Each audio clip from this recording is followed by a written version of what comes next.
we grew up around the time that, I don't know if you know, in the 80s, there was a big crack epidemic, right? Right. People started cooking up cocaine with baking soda and they made crack. And it was turning all these people into what we call crackheads. This park, these crackheads would come underneath this bridge and smoke crack. They would smoke crack all up and down this park. Those homes would get, those beautiful homes up here, they would get raided. People would steal from them, take stuff out their yards. I remember we had put up gates. My uncle, after my father died, he took advantage of us. You know, like I didn't have my dad anymore, so I kind of looked up to him. But he was a crackhead.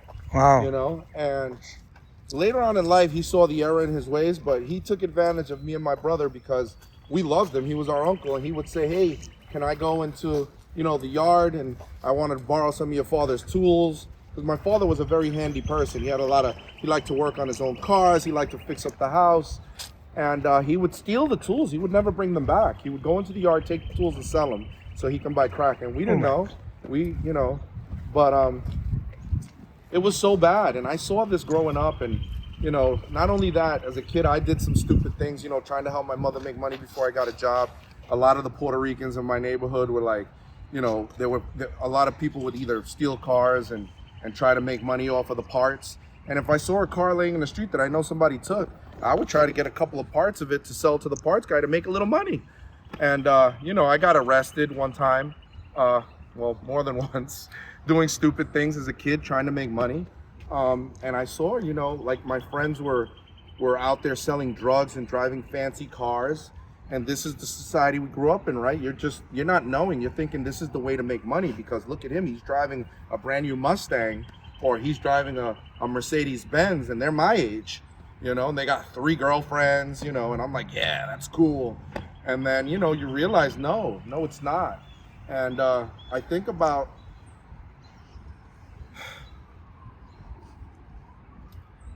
sometimes I think about the people that I know that didn't make it, right? The people that weren't lucky enough like me to get a union job, the people that were killed, right? People that we knew that they're in jail either for life or did 20 years in jail their whole lives, come out and they don't know what to do with their lives. And I think about that because I was one of the lucky ones. And when we're here fighting for workers, it's for those people that I know like me that were just trying to survive. And you know, these neighborhoods, they don't care about us, you know.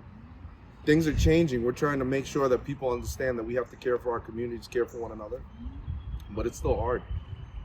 But I fight as hard as I fight, and why I do what I do, because I know that there's a lot of people out there that are young like me that could go down the wrong way, and I don't want that to happen to them.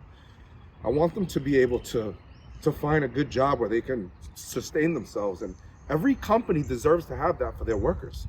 And there's no kid out there that's 17 years old that doesn't have a mother or a dad or a single home or no parent at all, right? Because there's kids that live in shelters that are working, and they deserve to try to make something of themselves, and they shouldn't have to be exploited because of where they come from or who they are, you know? Everybody should have an opportunity.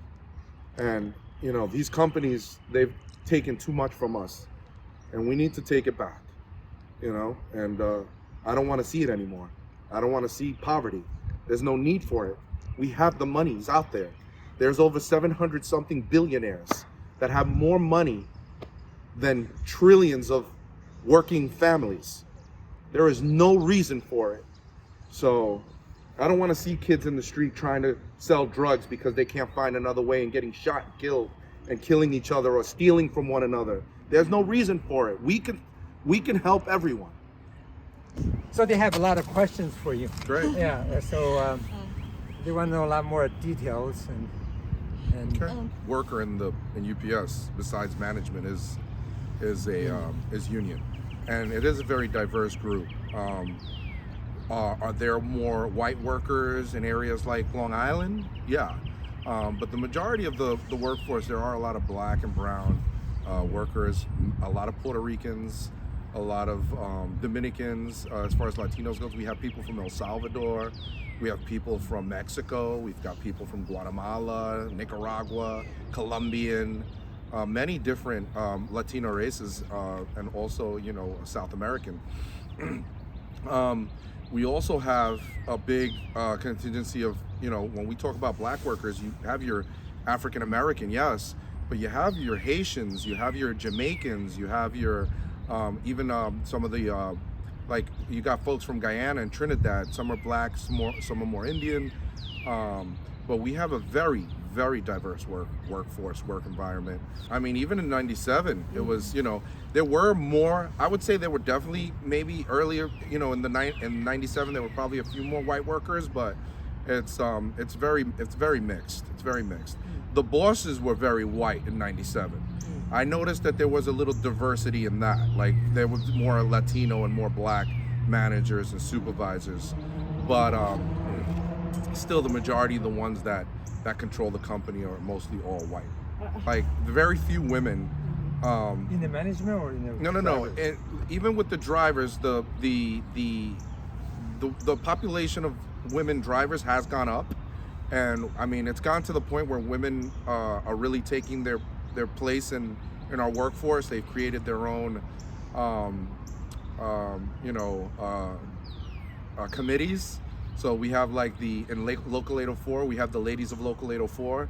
They're very strong. About 15-20 workers come together every couple of weeks to have meetings and talk about on-job situations, fighting to get more female bathrooms, because or just kind of a gender, maybe just no more boy and girl bathrooms, more like gender specific, Gender friendly. gender neutral, correct. Right.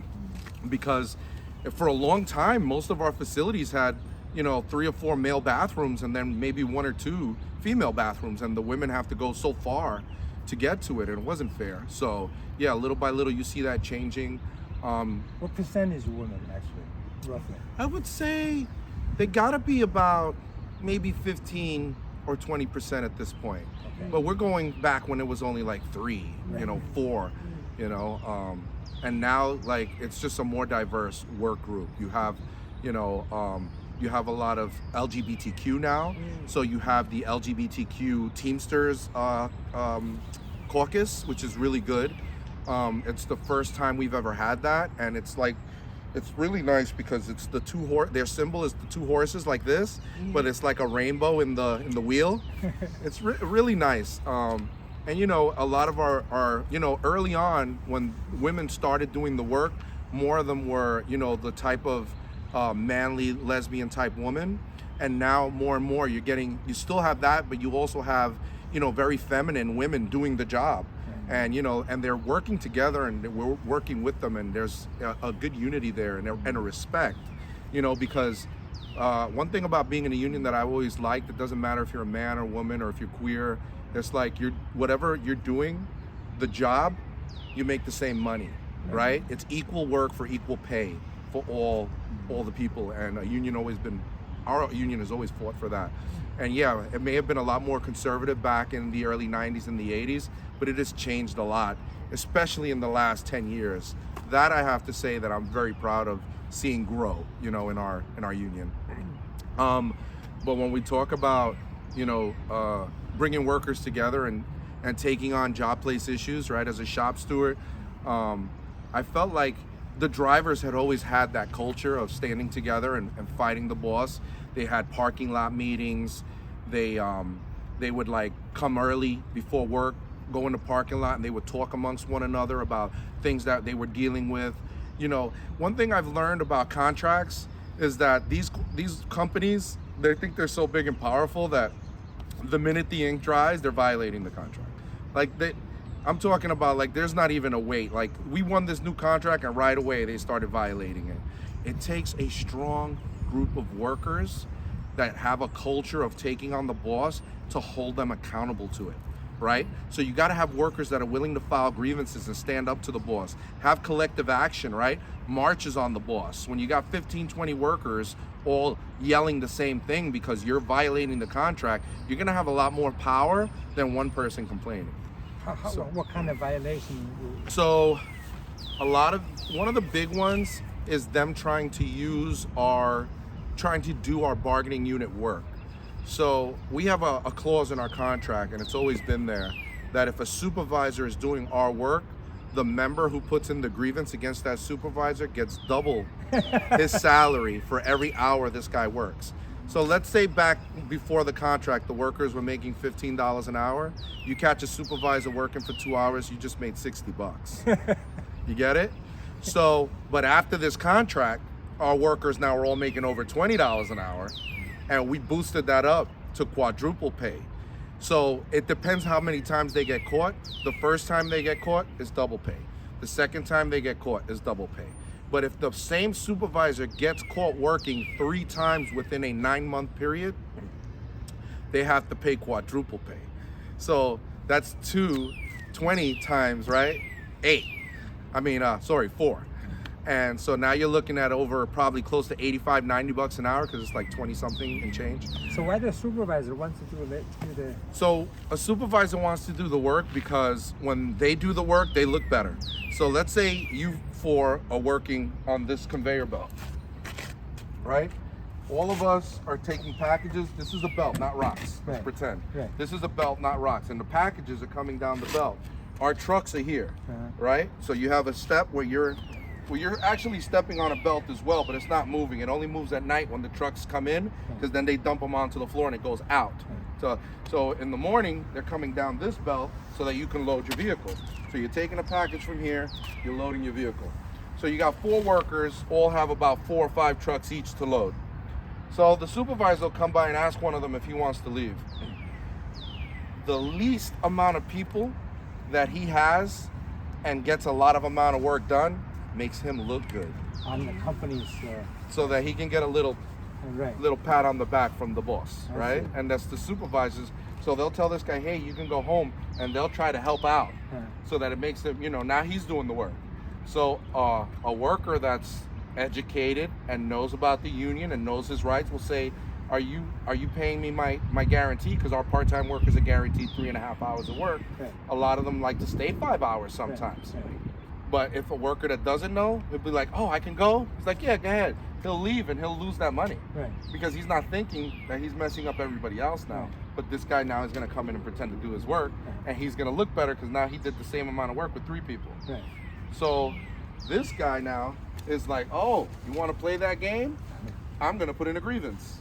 So now you thought you were getting over, and when you have a culture of workers that are doing that on a daily basis, our local has workers that are constantly doing that, and we get $20,000-$30,000 a month sometimes even more. Over the last 5 years, our local itself has gotten paid out over millions of dollars in grievances because our workers are constantly, anytime that happens, there's a worker there filing a grievance, and now they're getting double pay, triple pay, quadruple pay, depending on how many times Is the the supervisor. person who left get paid, or people on the line get paid? No, the people on the line get paid because the person that left. Whoever filed The person should have never left. Right. Whoever files the grievance, correct. Or it depends, if there's like multiple people, it'll go to the highest seniority worker, the worker who's been there the longest. That's interesting. Yeah. So that's one of the big things. Then there's, also harassment. Like, one thing about being a UPS worker that I learned when I was younger was that it says in our contract, a fair day's work for a fair day's pay. There's never been a production standard. So as long as you're not sitting and you're moving and you're doing your job, you're doing your work. Not every worker works as fast as other workers. That's the problem with Amazon. Amazon has a thing where if you're not working fast enough, what they do is they start cutting your work until the point that you don't want to come to work anymore because they're not giving you enough days. So the worse of a worker you are in Amazon, they'll cut you a day, they'll cut you another day, to the point where you're working 1 or 2 days a week. Who can live off of 2 days a week? And they just quit, and Amazon's okay with that, because then they'll get somebody else in. They're keeping the ones that do the work at a high rate and getting rid of all the ones. And UPS, you get the job, you make it into the union, it don't matter how slow or fast you work. They might try to get on you for working slow, but as long as you're moving, you could put in a harassment grievance. You could say, what are you saying? Well, you're not working fast enough. Well, what do you mean? I'm trying to do my best. And they're like, well, your best isn't good enough. Excuse me? What do you mean my best isn't good enough? I feel like you're harassing me. I'm going to put in a grievance. And you write it up. He said he said my best isn't good enough for him, and I'm really just trying to do my best. So people say unions protect lazy workers. That's the big union busting tactic, right? We don't protect lazy workers. If you're a lazy worker and you're not doing your job, that's different than a worker who just can't work as fast as somebody else. He's still doing the work. Maybe it's not to your standard because you want everybody touching 5,000 boxes a night, but if he's doing his job, leave him alone. He's there to work. He's not sitting on his butt. He's not out smoking cigarettes or nowadays smoking marijuana, right? But he's doing the work. So leave them alone. I always like that about being a UPS worker, is that it said a fair day's work for a fair day's pay. Because when I'm speaking to these Amazon workers, they have these things that are horrible, especially the drivers. It says that they have to be fantastic. They have like a rate, like fantastic, great, or something else. And every worker has to be fantastic. And the ones that are just great get disciplined for being great. And I'm like, wait a minute. Like for you guys, right? Bruce Lee was considered great, right? Everybody Sort of. below is- Everybody loved Bruce, right? Right. But even Muhammad Ali, right? Considered great. Michael Jordan, all these people in sports and fighting, they're all great, right? But who else was great? Martin Luther King was great, right? But for them, great isn't good enough. Great is somebody who gets disciplined. When I heard that, I almost, wait a minute. You have to be fantastic, and if you're great, you get suspended? You lose a day of work because you were great? Imagine if they would have told Bruce Lee, you're not, great isn't good enough, or Muhammad Ali, you beat up all these boxers, but great isn't good enough for you. You know, no more fights for you. What is that? That makes no sense to me. And it bothers me that they're treated like that. And that's what they do. If they're not great, they get suspended, and then they get in more trouble until they fire them. Yeah, that's what a lot of companies in China is doing too. They rank the people last 10%, you go. Like that. So it's a rat race. It's just forcing It's a everybody. rat race. Because no matter how fast, there's some people will be behind. Always. There's always somebody behind. So you just using that method, making everybody just go faster and faster and faster, speed up. I have an interesting story for you. So I had a worker, right? I always think of this kid. He was a young black kid. He reminded me like of something I was going through as a kid. He didn't have any parents. He was living in a shelter. And he comes to me and he says, hey, Rosario, you know, I couldn't get into my shelter last night because I got out of work too late. And I was wondering if you can get like a note for me, because I want them to know that I'm out working here late. And that's why, you know, I had to sleep on a park bench because I had no, and I felt so horrible for this kid. And I went to the supervisor. I'm like, can we get something for him to, you know, right? He was like, yeah, sure, we can do this. So I kept an eye on this kid, and I looked out for him, and I told him about, you know, the union and you know, what the union does for workers, and I'll be there to help him if he needs anything. So one day, there was a supervisor he was having like a little problem with. The supervisor felt he didn't work fast enough, right? And he had told me about it, and I said, listen, you just keep working at your pace. If he starts messing with you, you call me. I'll take care of it. He was like, you sure? Because he's really busted. I said, if he comes at you and says something to you that to you feel disrespected, or you feel like he's saying something that's offending you and you're just doing your job, you ask for your steward. You keep working, but you ask for your steward. Sure enough, something happened. Now in UPS, we fought back in 93, 94, I think it was. Actually, before I even got there, I think it was 92, 93. They had fought for, you know, to keep the sizes of packages at a certain weight. And if it's over that weight, you needed to get anything over 70 pounds, you needed to have somebody help you. You notice the little sticker that says 2 people should lift this package? So I go to the bed, I hear my name being called, Rosario, shop steward, can you please come to the back? I was like, oh, okay, something's going on. Let me find out what it is. And I knew the area they were sending me to. It's where the kid works. And I was like, I hope it's not my kid, you know, like this guy I know. Sure enough, he was there, and he was like, hey, listen, you know, he was trying to make me lift all these boxes by myself. And I looked over and I was like, holy shit. All the boxes there were over 70 pounds, and he's trying to tell this kid to lift these by himself. So now I know what happened, right? And as a shop steward, your job is to kind of like catch them in what it is they're doing, and you want them to admit it, right?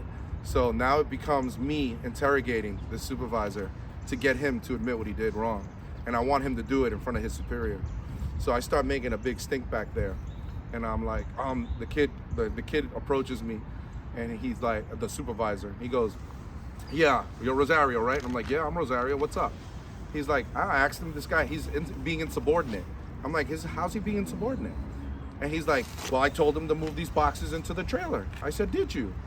And I said, oh, okay. I said, is your boss around? And he's like, yeah, I could call Walter. I said, all right, call him up. Walter comes down, and now he's like, hey, what's going on? And he already knows that if he's being called, that I know I got this kid. You know, he had done something stupid. And he's just, I could see it in his face. He's like, oh no, like, what did this guy do, you know? And I'm like, so is your supervisor here properly trained? And the supervisor's looking at me like, what do you mean am I properly trained? I know what I'm doing. I'm like, do you? And he was like, yeah, I know what I'm doing. Walter, this guy's being insubordinate. I told him to move this stuff. And I said, are you aware that every package in that cart is over 70 pounds? And he's like, none of those packages are over 70 pounds. I said, oh, really? I said, Walter, let's take a little walk. Walked over to the cart, and I'm looking at the boxes. I'm like, 70 pounds, 70 pounds, 70 pounds. I'm like, Walter, are you allowing this supervisor to tell our workers to lift packages over 70 pounds by themselves? He was like, no, I don't think he knew any better. And the kid starts talking, no, I know that was I said, you stop talking. You're a liar, and I don't talk to liars. You can go. I will talk to your boss. You don't need to speak another word because I don't talk to liars. You said there were no 70-pound packages in this cart. There are 70-pound packages here. Now all the kids are listening, right? So they're like, holy shit. That's how you change the culture. You know, when they're hearing you fight for them, they start to learn that there's somebody in their corner. You have to have and get them to start feeling that way so that they now start to walk around with their chest out and feel like somebody's got their back, and then them come out. But they have to learn that there's a right way to do it. So, of course, I'm very professional. I may come a little strong, but everything I say is without any cursing. It's respectful and telling the truth, because the truth is the way to go. As long as you're right and you're telling the truth and I'm not cursing at them, I could be a little angry. I could use my voice and get a little high, especially if he's being disrespectful and forcing my member of the union to do something that's inappropriate, that can hurt him. Because why? Because you don't like him? Shut that kid up right away. Walter was like, I'm sorry, I'll take care of it. I'll make sure that he understands never to do that again. Went to the kid on the side. I said, anytime you have another problem, you let me know. He's like, thank you, Rosario. I said, anytime. And I walked away. Ever since that day, when that happened, all the kids at that point, they see supervisors working, they're calling me, putting in grievances, getting kids paid hundreds of bucks every week, because now they feel like they have that backing, you know? And then I would teach them how to do it. I wouldn't do it for them. Like, the first grievance is on me. I make a copy and I give it to the kid. This is how it's done, okay? We have a website. You can go on the website, you can put in the information just like I did. Follow my method. We always want to know why they're doing the work. Ask them the question, write down the times approximately. Doesn't have to be perfect. We don't know if he was working an hour, 45 minutes, because you're doing your job. Just approximately. Don't ever write exact times because you never know. And you know, you'll get paid some money. I would give them keep a copy for me and then a copy for the boss. And then the boss gives it back to me. Usually they put denied, no problem. I take it to the business agent. He denied this, guy's working, I'll straighten it out. Usually it takes about a month after everything happens, sometimes 2 months, but then you get a check. Check goes to the worker and he's like, wow, thank you. And I'm like, no problem. A lot of times, sometimes I would put them in to get the grievance money. And then when I got the grievance money, I would have like a pizza party for the kids. I'd be like, I want you to know that this pizza is compliments of this supervisor, that supervisor, and that supervisor. So you can thank them for the pizza when you see them for doing your work. And they were proud of that, you know? So it's about changing the culture and then teaching them, because I'm not gonna be around forever. I'm not a shop steward anymore, I'm an organizer now. But some of the kids that I left behind, they're still doing some of the work. So at the very beginning, when you are still young, like the kids, does someone teach you in this way too? Yes. I mean, the breadwinner for the family to keep the house. Mm-hmm. Why don't you feel afraid that because the union at that time might not be as strong as it now. Yes. So how could you not afraid? That's a very good question. So it's not about not being afraid. I was afraid. You know, I was a young kid. My mother depended on me. During the 97 strike, I was scared. I knew that, you know, this money was helping me pay a mortgage. But I also knew that it would, because I had gotten us where we're at, it would take some time before we would lose. So I was smart and I saved up money and I was prepared. But it didn't mean I wasn't scared because I wouldn't know how long a strike can go. Is there like strike fund? Yes. So, but back then it was only $50 a week. That's not much. See, now the workers would be getting, I think, a certain percentage of their salary, which wouldn't have been much, but it would have been about $500-600 a week, maybe $200 or $300 for the part-time workers. But back then it was $50 for all of us. That's But I was scared, but I knew that, you know, sometimes you got to push back the fear. Every time I do an event where I'm speaking and I'm talking about things and I'm speaking in front of hundreds of people, I'm scared. You know, every time we're gonna go on strike, even in 2023, like there's a fear. The fear of workers scabbing, right? I don't know if you guys know what a scab is. Somebody who decides to walk across the picket line because they don't want to not be working because they have, you know, especially in 2023 when inflation is so high and workers are living week to week and maybe weren't smart enough and didn't save. A year out from the contract, we were already telling them, save your money. We created a strike fund in our credit union so that they can put money away every week. So they would have a few $1,000s depending on how long, plus the few $100s that they would be making during the strike to sustain them. Most people were ready to go a month or even better. That's really important. Very important. You have a strike fund that's well funded, and you show the company you mean business. You mean business. You have the backing. You've educated your workers. In '97, I wasn't that bright when it came to saving money, but I knew that if we were going to strike, I didn't want my mom to lose the house. I knew it would take her some time. Like, to lose a house, you got to have missed a lot of payments. I didn't think the strike was going to go a few months, but I made sure I had at least 2 months payments of the house ready to go. God forbid, right? And I was kind of hoping that it wouldn't be more than that.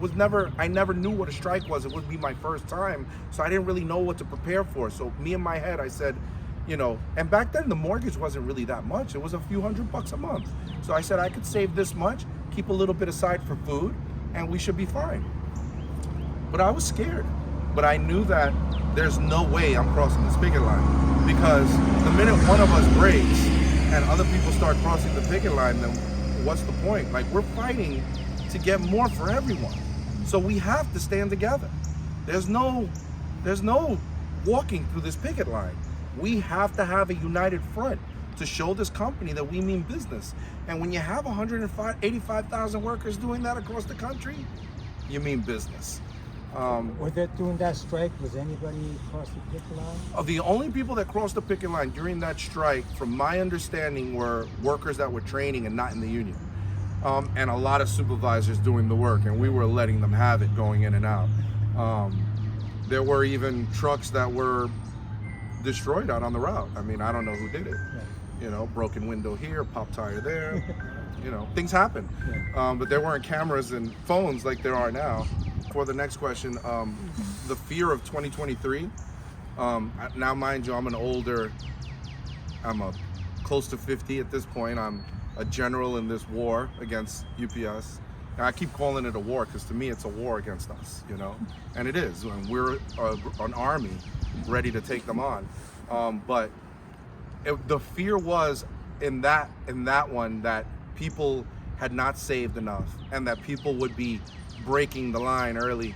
And I was a little nervous of it, but I knew, again, just like back then, I was way more prepared this time. Like, I was prepared to go a few months. I had saved up, you know, enough money to take my family on vacation. And I told my wife, either we go on vacation or we strike. That's what this money's for. So if we don't strike, we go on vacation. If we do strike, then I'm sorry. This money's gonna be to sustain us over the next few months. And thankfully, we didn't have to strike.